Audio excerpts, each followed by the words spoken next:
രാജു എല്ലാവരെയും കളിയാക്കുന്ന ഒരു യുവാവായിരുന്നു.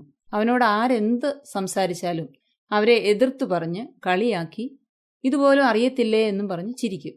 അതുകൊണ്ട് എല്ലാവർക്കും അവനോട് സംസാരിക്കാൻ ഭയമാണ്. അതുകൊണ്ട് രാജുവിന് ഭയങ്കര അഹങ്കാരമാണ്. ആരും തന്നോട് സംസാരിക്കാൻ ഒന്ന് പേടിക്കും. ഇപ്പോൾ അവൻ ആരെ കാണുന്നുവോ അവരെയെല്ലാം അവൻ താഴ്ത്തിക്കെട്ടുവാനും കളിയാക്കുവാനും തുടങ്ങി. ഒരു ദിവസം അവൻ മറ്റൊരു സ്ഥലത്തേക്ക് എന്തോ ആവശ്യത്തിനായി പോയി. അവിടെ എത്തിയപ്പോൾ അവന് ഭയങ്കര വിശപ്പ്. പുതിയ സ്ഥലമായതിനാൽ ഹോട്ടൽ എവിടെയാണെന്ന് അവൻ അറിയില്ലായിരുന്നു.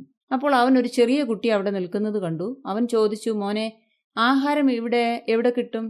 അതിനവൻ, അതറിയില്ലേ, ഹോട്ടലിൽ കിട്ടും. അല്ല മോനെ, ഹോട്ടലിലേക്ക് എങ്ങനെയാണ് പോകേണ്ടതെന്നാ ചോദിച്ചേ.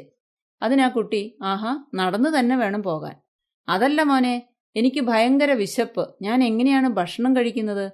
പാത്രത്തിൽ വേണം കഴിക്കാൻ, ഇതുപോലും അറിയില്ലേ? രാജുവിന് ഭയങ്കര ദേഷ്യം വന്നു. അവസാനം ആ കുട്ടി തന്നെ മുന്നോട്ട് പോയാൽ മതി, അവിടെ ഒരു ഹോട്ടലുണ്ട് എന്ന് പറഞ്ഞു. അവനെ അയച്ചു. ഹോട്ടലിലേക്ക് നടക്കുന്നതിനിടയിൽ രാജു ചിന്തിച്ചു, എത്ര പേരെ എത്ര തവണ ഞാൻ കളിയാക്കി വിട്ടിട്ടുണ്ട്. ഇപ്പോൾ ആ കുട്ടി എന്നോട് ഇങ്ങനെ പെരുമാറിയപ്പോൾ എനിക്ക് എന്ത് ദേഷ്യം വന്നു.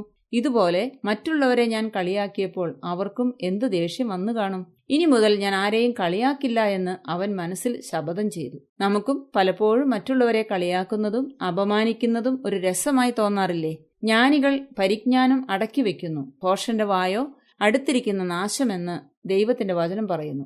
ബുദ്ധിയുള്ളവരായി നടക്കൂ, അതാണ് നമുക്കും മറ്റുള്ളവർക്കും നല്ലത്.